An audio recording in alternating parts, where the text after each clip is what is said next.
สวัสดีครับผู้ฟังทุกท่านครับพบกับรายการรักสิ่งแวดล้อมทางสวทแพร่ FM 91 เมกะเฮิรตซ์ครับเช้าวันอังคารที่ 22 กรกฎาคม 2568 อยู่กับผมแสวงป้อเพชรเป็นผู้ดำเนินรายการครับกลับมาพบกับท่านผู้ฟังกันเริ่มต้นกัน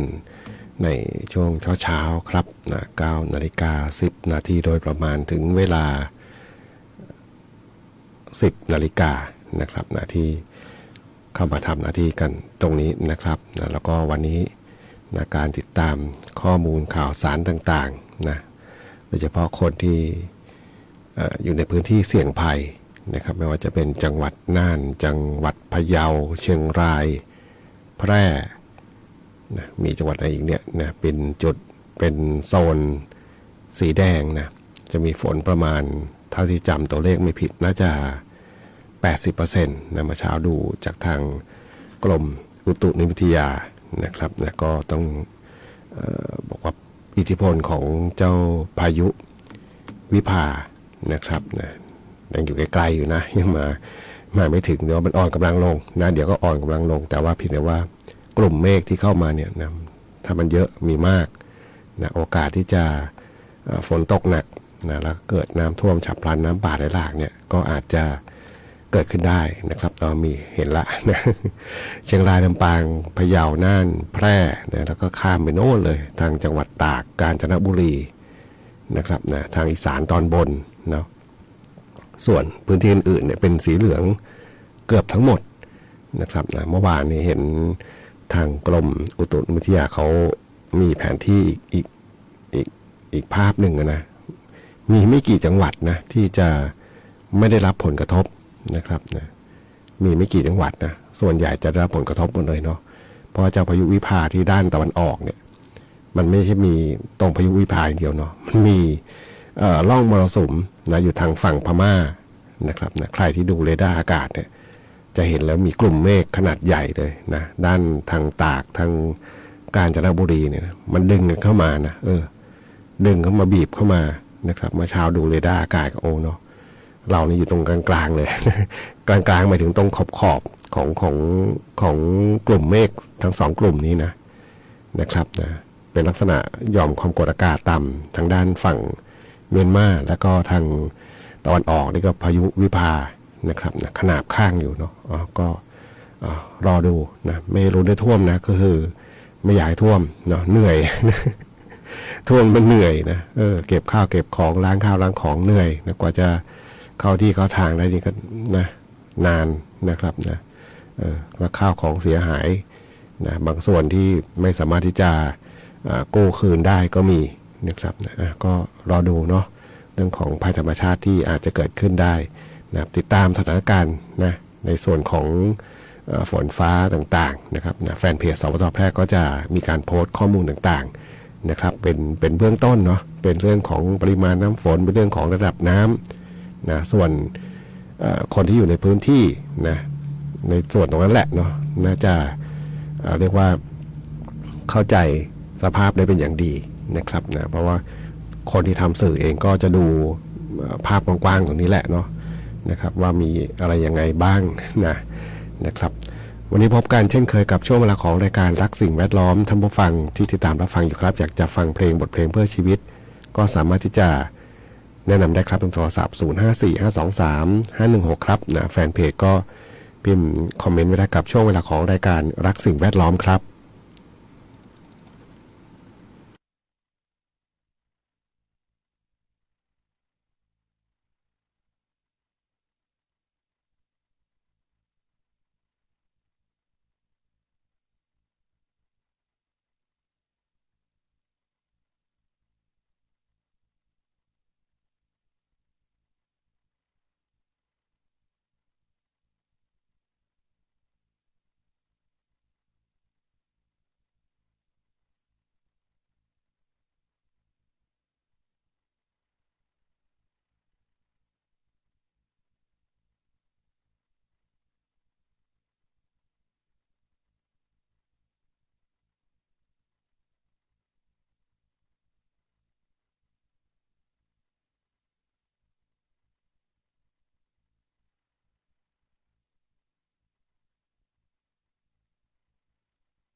ได้รับฟังผ่านไปครับนะกับงานเพลงของ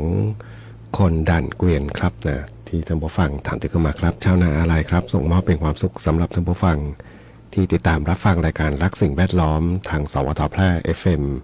91 เมกะเฮิรตซ์ครับนะเมื่อสักครู่ทางพะเยาเนาะโทรศัพท์มาบอกที่บ้านนี่ฝนตกมาตั้งแต่ช่วงเช้านะตกหนักอยู่ช่วงหนึ่งแล้วก็ตอนนี้บอกซาเม็ดลงแล้วเนาะก็คือตกจางลงไปบ้างแล้วเนาะแต่ว่าถ้าดูเขาเรียกอะไรเป็นกลุ่มเมฆเนาะดูทิศทางฝนต่างๆเนี่ยนะก็จะเริ่มทางจังหวัดน่านพะเยาเชียงรายแพร่อุตรดิตถ์นะครับนะแล้วก็ทางอีสานตอนบนนะครับทางจังหวัดเลยนะครับนะคือเจ้าพายุลูกนี้เนี่ยนะขึ้นฝั่งทางเวียดนามนะเวียดนามแล้วก็ทางลาวนะเวียดนามตอนบนเนาะแต่ว่าคือพอขึ้นฝั่งแล้วก็จะสลายตัวลงแต่ว่าพอหลังจากสลายตัวลงเป็น depression เป็นหย่อมความกดอากาศต่ำเนี่ยนะก็จะมีมวลของเป็นน้ำนั่นแหละเนาะคือกลุ่มเมฆขนาดใหญ่เนาะแผ่กระจายออกมาเนาะนะครับนะถ้าช่วงจังหวะเวลาสถานที่นะเวลาไปตกเนี่ยนะในพื้นที่ที่มีบ้านเรือนนะครับหรือว่าไปตกตามยอดดอยเนาะก็จะอาจจะมีน้ำท่วมฉับพลันน้ำป่าไหลหลากเกิดขึ้นได้นะครับเมื่อวานดูข่าวนะตอนเย็นทางกรมอุตุนิยมวิทยาเขาก็ให้ข้อมูลบอกบางพื้นที่เนี่ยถึงแม้ปริมาณน้ำฝนจะไม่ถึง100 มิลลิเมตรนะก็มีโอกาสท่วมนะก็มีโอกาสที่จะน้ำป่าเกิดขึ้นดินสไลด์เกิดขึ้นได้เพราะว่าดินอุ้มน้ำมากนะอันนี้นี่ต้องบอกว่าอ้างอิงปริมาณน้ำฝนบางทีก็ไม่ได้เหมือนกันเนาะเนาะเพราะว่าอะไรเพราะว่ามันมีฝนเติมตลอดเนาะมีฝนเติมโดยตลอดฉะนั้นแล้วเนี่ยเราไปอ้างอิงว่าฝนเกิน100 มิลลิเมตรถึงจะโน่นนี่นั่นบางทีอาจจะไม่ใช่เนาะในพื้นที่เนี่ยนะข้อมูลข่าวสารที่ทางราชการที่โพสต์ข้อมูลบนแฟนเพจหรือว่าประชาสัมพันธ์ให้ทราบเนี่ยจะเป็นข้อมูลเบื้องต้นเนาะในการประกอบการตัดสินใจนะผมก็ติดตามแฟนเพจที่หน่วยงานที่เกี่ยวข้องอยู่เนี่ยนะก็โดยส่วนใหญ่ก็จะโพสต์ข้อมูลเป็นภาพกว้างๆเนาะนะครับนะแต่ว่าเพจที่เป็นอะไรเน้นผู้ติดตามเยอะๆเน้นเอาทำให้ตื่นตระหนกตกใจเนี่ยก็จะมีอะไรต่อมีอะไรไม่รู้อะเนาะสรรหามา จริงๆเนาะสรรหามาเยอะมากนะครับเพื่อที่จะให้ตื่นเต้นนะคือบางอย่างเนี่ยนะพอตื่นเต้นมากเกินไปมันก็นานไปหลายๆครั้งหลายๆวันมันอาจจะทำให้รู้สึกเอ้ยมันรู้สึกเฉยๆนะเคยคุยกับเจ้าหน้าที่จากกรมอุตุที่เขาเคยมาประชาสัมพันธ์เนี่ยนะจากที่แพร่เนี่ยสถานีที่เขาให้ข้อมูลบอกว่าบางทีเรื่องของการเตือนภัยเนี่ยนะครับนะต้องเตือนคือต้องแจ้งข้อมูลตามความเป็นจริงลงไว้นะครับเพราะโอกาสที่จะเกิดไม่เกิดบางทีบางครั้งอย่างที่บอกไว้เนาะปริมาณน้ำฝนแต่เดิมเรามักอ้างอิงว่าเกิน100 มิลลิเมตรนะก็จะมีสีแดงระดับสีเกิน100เป็นสีแดงละไม่เกินก็เป็นนะบางประมาณ90กว่าผมเช็คข้อมูลเนี่ยนะก็เป็นสีแดงแต่ฟังจากเจ้าหน้าที่จากกรมอุตุเขาอธิบายบอกว่ามันขึ้นอยู่กับพื้นที่ด้วยนะครับว่าพื้นที่เหล่านั้นเนี่ยนะมันชุ่มน้ำมากขนาดไหนนะครับนะสมมติยอดดอยจุดใดจุดหนึ่งเนี่ยมันชุ่มน้ำฝนตกตลอดเลยทุกวันเนี่ยนะตกเติมมาตลอดนะตกเยอะบ้างน้อยบ้างอะไรเนี่ยนะแต่ว่าพอเจอฝนจุดหนึ่งเนี่ยนะบางทีไม่ต้องเกิน100 มิลลิเมตรมันก็อาจจะเกิดน้ำท่วมได้นะน้ำป่าได้นะครับนะนี่แหละนะก็คือบางทีเราไปอ้างอิงตัวเลขเดี๋ยวก็ไม่ได้เนาะก็ต้องดูสถานที่เป็นหลักนะครับนะแล้วก็เขาจะมีข้อมูลนะที่ส่งผ่าน SMS เข้ามานะครับนะเข้าใจว่าแต่ของผมนี่ได้รับแจ้งเป็นบางครั้ง เป็นบางครั้งนะนะเพราะว่ามีข้อมูลที่แจ้งเข้ามาบ้างเป็นบางครั้งนะครับนะก็พยายามที่จะนำมาแจ้งข้อมูลข่าวสารให้ทราบกันนะครับนะอย่างไรก็ตามก็ต้องรอดูเนาะเรื่องของภัยธรรมชาติที่ ก็ต้องยอมรับว่าต้องเตรียมตัวเตรียมพร้อมไว้ก่อนดีที่สุดนะครับนะไม่ได้ตื่นตระหนกตกใจเลยเพียงแต่ว่าเตรียมความพร้อมของเราไว้นะครับอย่างสวทนี่ก็ยกข้าวยกของที่มันหนักๆที่ไม่ได้ใช้ทำงานประจำทุกวันเนี่ยนะก็เก็บไว้ก่อนเนาะเก็บขึ้นที่สูงไว้ก่อนส่วนสิ่งของที่ต้องใช้ทำงานทุกวันเนี่ยนะก็ยังทำงานปกตินะก็ต้องเตรียมไว้ก่อนเนาะเพราะว่ามีบทเรียนแล้วจากปีที่แล้วเนาะข้าวของเสียหายไปเยอะนะแล้วก็มันก็ไม่ได้คืนมาง่ายๆด้วยนะก็ติดตามกันนะครับนะเห็นทิศโอ๊ตบอกฝนกำลังตกเลยครับทางพิชัยอุตรดิตถ์นะครับไปฟังเพลงกันต่อครับกับช่วงเวลาของรายการรักสิ่งแวดล้อมครับ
9 นาฬิกา 48 นาทีครับกับช่วงเวลาของรายการรักสิ่งแวดล้อมทางสวทแพร่ FM 91 เมกะเฮิรตซ์ครับนะขอบคุณผู้ฟังนะที่ติดตามรับฟังนะโทรศัพท์มาถามไทยนะข้อมูลข่าวสารต่างๆนะหลายคนก็มีความรู้สึกกังวลเนาะฝนมาจะมากไหมน้อยไหมอย่างไรน้ำจะท่วมไหม หลายคนอาจจะมีคำถามนะว่าแล้วก็บางส่วนนะครับอันนี้เข้าใจได้เนาะเรื่องของอยากรู้เนาะด้วยความอยากรู้ว่าอะไรยังไงนะแต่บางทีคือคนที่ถามเนี่ย คือไม่ได้อยู่ในพื้นที่จะท่วมหรอกนะแต่ว่าก็อยากรู้นะก็ติดตามได้นะข้อมูลข่าวสารต่างๆนะครับนะสำหรับข้อมูลที่จะเตรียมเขาเรียกนะเตรียมความพร้อมนะในการที่จะป้องกันภัยนะครับนะก็ต้องยอมรับว่านะครั้งนี้นะเข้าใจว่าหน่วยงานราชการเตรียมตัวกันเต็มที่นะผมดูข้อมูลนะเมื่อวานเข้าเวรอยู่ถึงเที่ยงคืนก็นะแฟนเพจหลายที่นะก็มี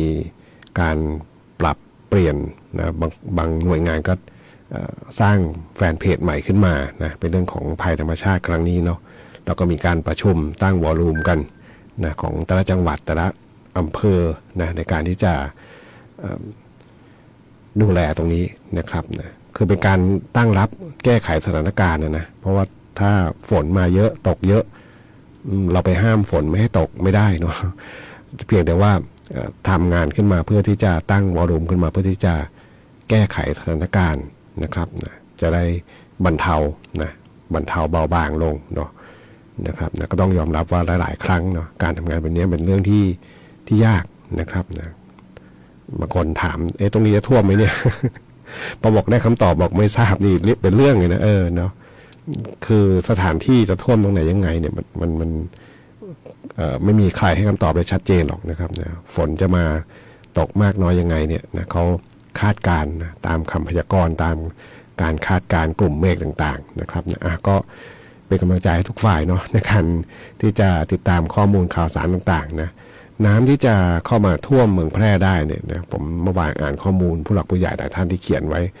นะครับนะก็บอกจะเป็นน้ำตอนบนเนาะส่วนหนึ่งก็จะมาจากทางพะเยาแหละเนาะต้นน้ำแม่น้ำยมนี่แหละเนาะถ้าปริมาณน้ำตกเยอะๆฝนตกเยอะๆแล้วติดตามข้อมูลเนี่ยนะเดี๋ยวนี้ง่ายเนาะจะมีกลุ่ม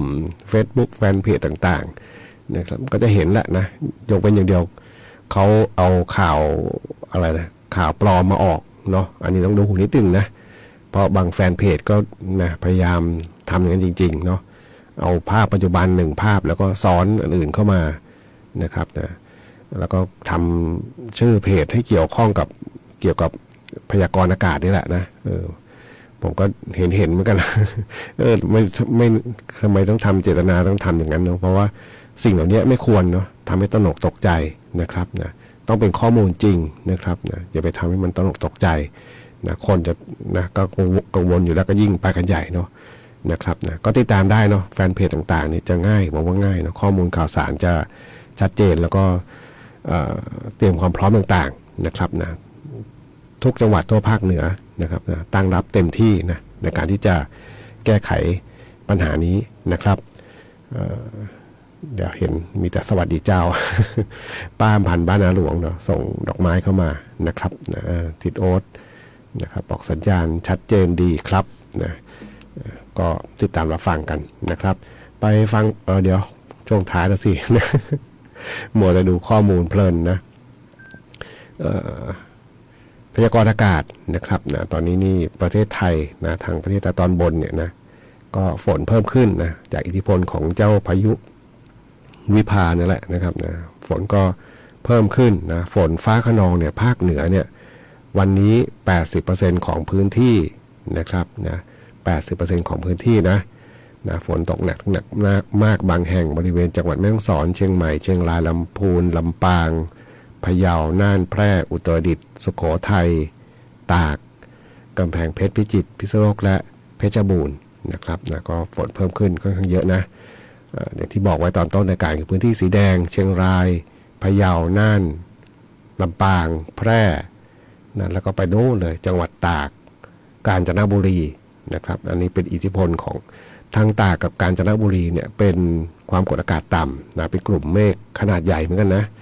ทางเมียนมานะครับนะขนาบข้างอยู่ตรงนั้นอยู่เนาะส่วนอีสานตอนบนนะก็หลายจังหวัดเหมือนกันนะครับในที่เป็นพื้นที่สีแดงอยู่นะครับนะเข้าใจว่าวันนี้เนี่ยนะจะเริ่มมีฝนเพิ่มขึ้นคล้ายๆกับทางภาคเหนือเหมือนกันนะครับนะติดตามสถานการณ์กันเนาะเรื่องของฝนฟ้าในบ้านเรานะครับวันนี้รายการรักสิ่งแวดล้อมทางสวทแพร่ FM 91 เมกะเฮิรตซ์มาถึงช่วงท้ายรายการครับคงต้องนำรายการท่านผู้ฟังไปก่อนพบกันใหม่ในวันพรุ่งนี้ขอความสุขความโชคดีจงมีแด่คุณผู้ฟังทุกท่านสวัสดีครับ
สถานีวิทยุกระจายเสียงแห่งประเทศไทย และเครือข่ายทั่วประเทศเสนอข่าวต้น